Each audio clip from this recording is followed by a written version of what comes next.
Hello everyone, welcome back to learn economics. इस video में हम थ्योरी ऑफ प्रोडक्शन के विषय में जानेंगे। सबसे पहले ये जान लेते हैं कि प्रोडक्शन क्या होता है। सरल शब्दों में प्रोडक्शन वह प्रक्रिया है जब किसी इनपुट को आउटपुट में बदल दिया जाता है। इनपुट मीन्स वो रिसोर्सेज जिनका उपयोग वस्तुओं और सेवाओं को बनाने के लिए किया जाता है, जैसे labour, fuel, building, raw materials. जो भी ये चीज़ें हैं, इन सबसे हम कोई ना कोई प्रोडक्शन करते हैं। थ्योरी ऑफ प्रोडक्शन फर्म्स के मैनेजर्स को ये डिसीजन लेने में हेल्प करता है कि किसी प्रोडक्ट या सर्विस के डिज़ायर्ड आउटपुट को पाने के लिए इनपुट को सबसे कुशलता से मोस्ट एफिशिएंटली कैसे संयोजित करें, और किसी भी फर्म के इनपुट और आउटपुट के बीच के रिलेशन को प्रोडक्शन फंक्शन कहते हैं। तो ये क्लियर है कि प्रोडक्शन फंक्शन क्या है, इनपुट और आउटपुट के बीच का रिलेशन। इस प्रकार थ्योरी ऑफ प्रोडक्शन फंक्शन की स्टडी है। In other words, production function एक शेड्यूल है जो टेक्निकल चॉइसेस अवेलेबल होने पर आउटपुट के उस हाईएस्ट लेवल को शो करता है जो दिए हुए इनपुट के कॉम्बिनेशन से फर्म प्रोड्यूस कर सकती है। It is a flow concept, means it refers to those variables which are measured over a period of time. Statistically, production function is expressed as under Q is the function of ABCD. Q output है, ABCD stand for the quantities of factor. Okay.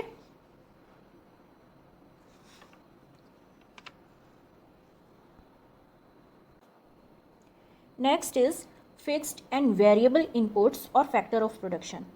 There are two types of input-output relations. Number one, fixed input और factor of production, यानी कुछ input की quantities को constant रखा जाता है या जिन्हें शॉर्ट रन में चेंज नहीं कर सकते, जैसे plants, capital, equipment, buildings, land.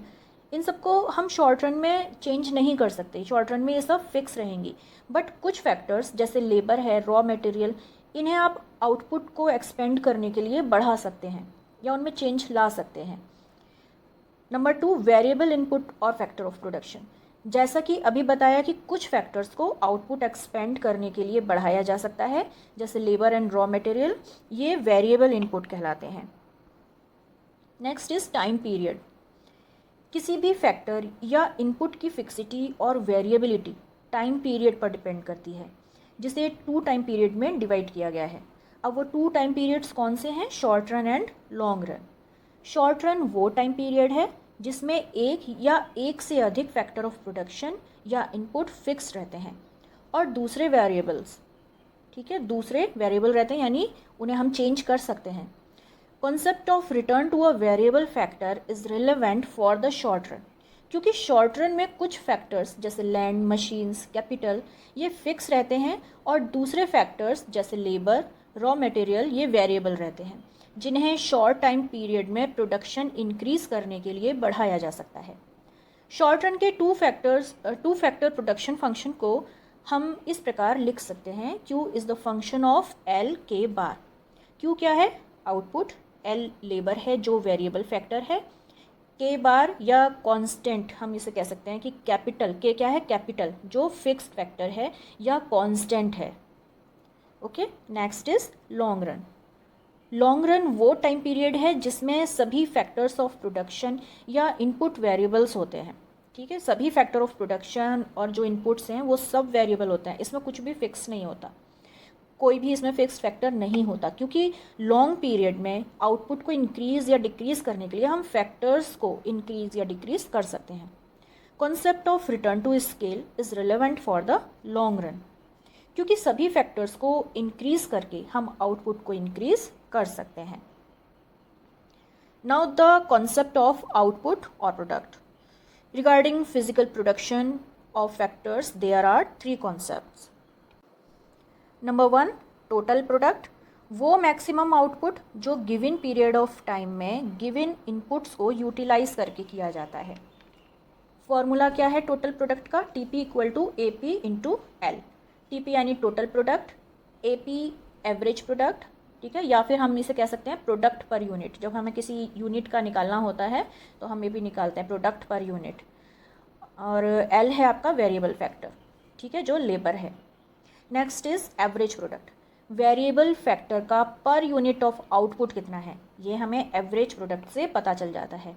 या हम कह सकते हैं कि ये वेरिएबल फैक्टर लाइक लेबर की प्रोडक्टिविटी का इंडिकेटर है। इसे हम टोटल प्रोडक्ट को लेबर से डिवाइड करके ज्ञात कर सकते हैं। इसका फॉर्मूला है AP equal to TP/L। Next is marginal product. Variable factor की एक्स्ट्रा यूनिट यूज़ करने से टोटल प्रोडक्ट में जो चेंज आता है उससे मार्जिनल प्रोडक्ट या सीमांत उत्पाद कहा जाता है। In other words, variable factor में चेंज होने पर जो टोटल प्रोडक्ट में चेंज आता है उसे मार्जिनल प्रोडक्ट कहते हैं। इसका फॉर्मूला है MP equal to change in TP change in L। या फिर हम इसे इस तरह से भी लिख सकते हैं कि MPN equal to TPN minus TPN-1। TPN क्या है, N यूनिट का टोटल प्रोडक्शन, और TPN-1 क्या है, N-1 या इससे पहले की यूनिट का टोटल प्रोडक्शन। ठीक है, इन्हें हम इस टेबल की हेल्प से भी समझ सकते हैं। टेबल में यूनिट ऑफ लेबर्स दी हुई हैं, ये आपका 1 2 3 4 5 टोटल प्रोडक्ट दिया हुआ है आपको। तो मार्जिनल प्रोडक्ट निकालने के लिए अगर हमें TP दे रखा है तो हम MP कैसे निकालेंगे, हम फॉर्मूला यूज़ करेंगे change in TP change in L या फिर TPN माइनस TPN-1। हम दोनों से आपको निकाल कर दिखाएंगे यहाँ पर। तो चेंज इन TP कितना है आपका 80, चेंज इन L कितना है 1, अगर हम फर्स्ट यूनिट का निकालें तो। अब फर्स्ट यूनिट का दे रखा है लेकिन इससे पहले का हमारे पास कुछ नहीं है तो हम 0 मान लेंगे। तो अगर हम इसे फॉर्मूले में लगाएंगे चेंज इन TP यानी 80 माइनस पहले का चेंज कुछ नहीं है 0 है तो 0 अपॉन 1 माइनस 0। ठीक है, तो ये आ गया आपका 80/1 इक्वल टू 80। और दूसरा तरीका है TPN माइनस TPN-1। अब TPN कितना है 80 और TPN-1 कितना है, क्योंकि पहले कुछ है ही नहीं तो हमने 0 माना था। ठीक है, 0 एज्यूम किया था तो हम वहाँ पर लिख देंगे 0, तो इसका आंसर भी आ गया आपका 80। इसी प्रकार अगर हम सेकेंड यूनिट ऑफ लेबर का निकालेंगे तो change in TP change in L, तो सेकेंड यूनिट का आपका कितना दे रखा है 170 माइनस और TPN चेंज यानी प्रीवियस यूनिट का कितना है 80/2 माइनस 1, तो ये आ गया आपका 90/1 इक्वल टू 90। और अगर हम TPN-1 फॉर्मूला लगा कर निकालें तो TPN कितना है आपका सेकेंड यूनिट का 170 और TPN-1 यानी प्रीवियस यूनिट कितनी है आपकी 80, उसको जब माइनस करेंगे तो आंसर आएगा आपका 90। नेक्स्ट हम एवरेज प्रोडक्ट ज्ञात करेंगे। ठीक है, एवरेज प्रोडक्ट निकालने के लिए TP/L, तो फर्स्ट यूनिट का 80 और L कितना है 1, तो ये आ जाएगा आपका 80। इसी तरीके से अगर सेकेंड यूनिट का निकालेंगे तो 170/2 ये आ गया आपका 85। अगर हमें एवरेज प्रोडक्ट दिया हुआ है और TP हमें ज्ञात करना है यानी टोटल प्रोडक्ट निकालना है, तो फर्स्ट यूनिट का कितना होगा TP equal to AP into L, तो ये जाएगा आपका 80 मल्टीप्लाई बाई 1 इक्वल टू 80। और अगर हम इसी तरीके से सेकेंड यूनिट का निकालेंगे तो 85 मल्टीप्लाई 2 इक्वल टू कितना आ गया आपका 170। Okay, got it. इसी प्रकार हम अदर्स यूनिट का भी हम टोटल प्रोडक्ट, मार्जिनल प्रोडक्ट और एवरेज प्रोडक्ट ज्ञात कर सकते हैं। अगर हमें कोई भी एक चीज़ हमें पता है तो हम उससे दूसरा निकाल सकते हैं फॉर्मूला लगाकर। आई होप आपको ये कॉन्सेप्ट क्लियर हो गया होगा। मिलते हैं नेक्स्ट वीडियो में लॉ ऑफ वेरिएबल प्रपोर्शंस और returns to a. Please like, share and subscribe learn economics, क्योंकि इससे मुझे और वीडियोस बनाने के लिए मोटिवेशन मिलता है। Thank you so much. See you in our next video.